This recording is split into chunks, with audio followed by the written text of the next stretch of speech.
You see, AI isn't coming for jobs anymore. It's here, today, already eating them. Teachers, lawyers, accountants, hell, even the coders themselves who built these things are watching their own funeral procession march right past their desk while they debug someone else's automation script that'll replace them next quarter. And so in this video, I want to talk to you about the 5 roles that I believe are dead in 2026. You see, this is why I think 2026 is the break point. 2 things happened.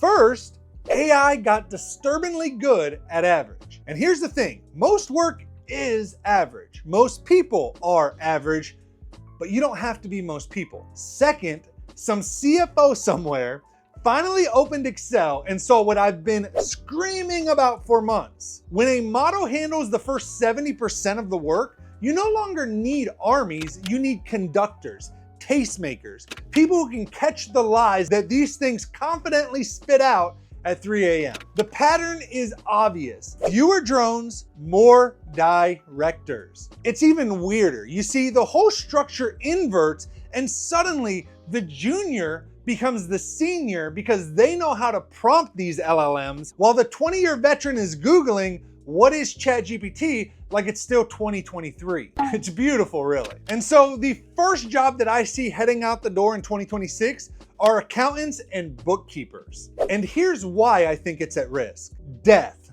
That's what routine data entry looks like now. Machines sucking transactions from bank feeds, OCR reading invoices before your coffee's done, and these models categorizing and reconciling while you're still trying to remember your password to that ancient QuickBooks account that your client insists on using because it works just fine. And what replaces it? Well, here's where it gets interesting. Smaller teams, scarier leverage, whatever you want to call it. And sure, AI finance operator sounds dystopian, but it's actually quite liberating. You see, you're not pushing paper anymore, you're the exception handler. Less typing, more thinking. So what your 30-day pivot is, week 1, pick your weapon. QuickBooks, Xero, I don't care. Plus Zapier or Make and build something that doesn't suck. If you're unfamiliar with what Zapier or Make is, it's basically no-code automation software that can allow you to build some really cool bookkeeping, finance, automation. Week 2, build something that works. Ingest statements, categorize, reconcile, record yourself doing it using Loom, 5 minutes max, or you're overthinking it. Week number 3, your exceptions playbook. This is where humans win. You see, catching the weird stuff, the fraud, the why is there a $50K charge to OnlyFans on the company card moments. Week number 4, land one client, one. Your pitch, I'll save you 20 hours. I catch mistakes before the IRS does. That's it. You see, you're gonna have to stop becoming the keyboard and you're gonna have to become the controller.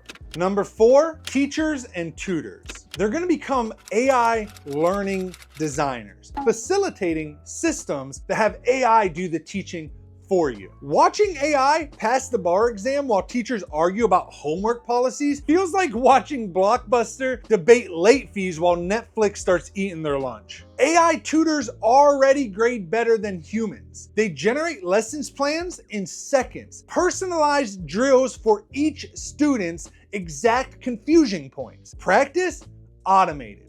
Feedback, instant.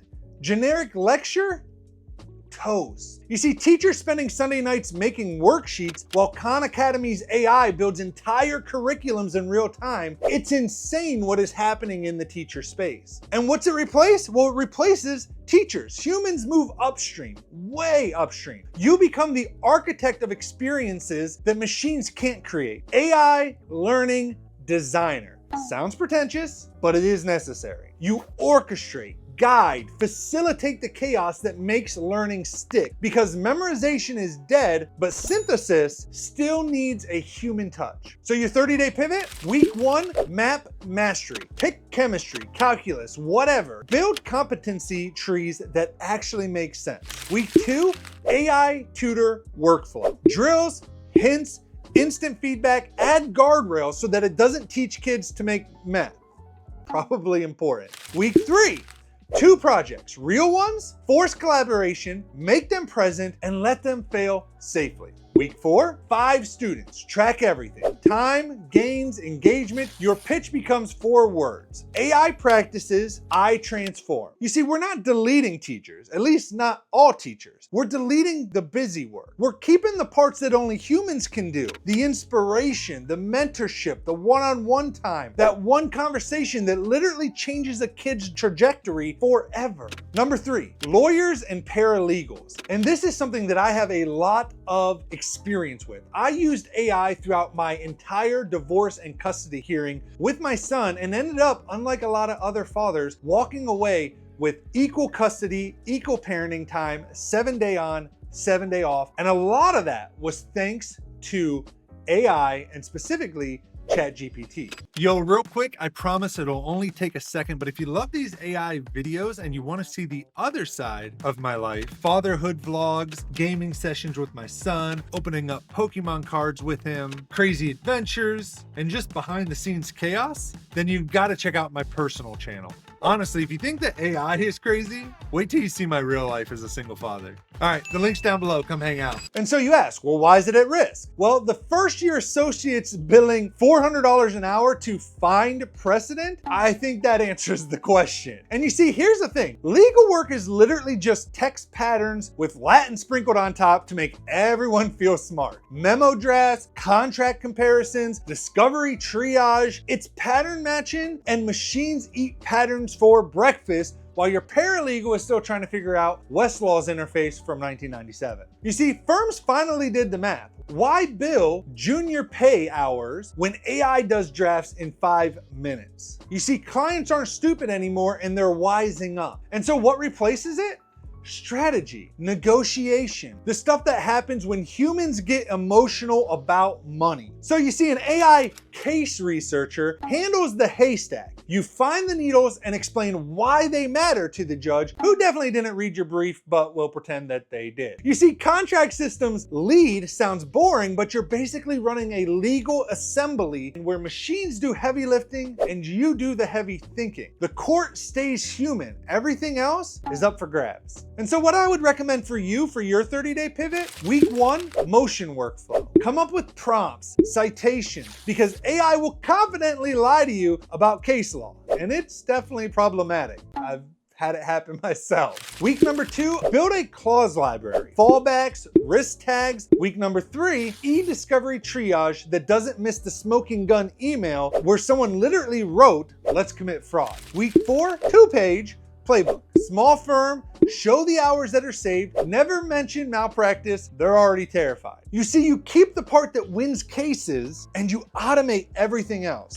Number 2, doctors. How is AI going to replace doctors? Listen, it's gonna happen a lot sooner than you realize. The main reason, like lawyers, costs, man. These industries that have such high costs, they're gonna be the first one where it's gonna be worth it for these companies and stuff to invest money into AI to replace these systems. And when you have clients who are tired of paying these lawyers and these doctors and these medical departments and fields all this money, they're wising up to it. It's no longer going to be the thing. Now, of course, that doesn't mean all doctors, but here's why you might be at risk. Pattern recognition.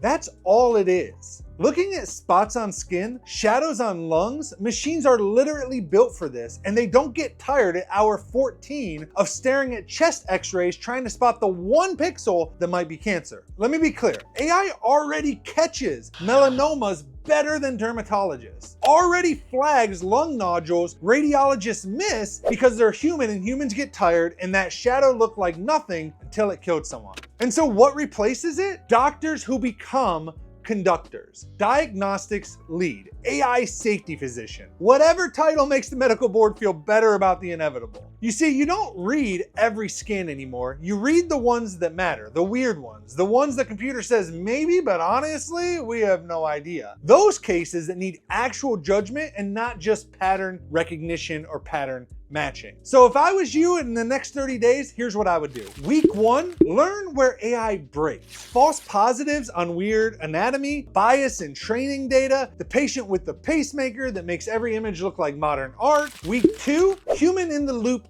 protocol. What gets auto-cleared, what gets escalated, who gets sued when something goes wrong. Understanding those things, figuring those things out are going to matter. Week 3, patient communication templates. The computer found something, needs better phrasing, unfortunately. And then week 4, pitch a clinic. Focus on wait times, not replacement. Faster answers, same accuracy, that's what sells. You see, we're not replacing doctors. We're removing the delays that kill people while doctors argue about whose parking spot it is. And I know I'm making jokes in this video, but the truth is, this has been coming. And while I say this isn't going to replace these jobs, it's definitely going to transform them. It's definitely going to cause some people to lose their jobs who won't allow themselves to be transformed into new roles where you work with the AI in these situations.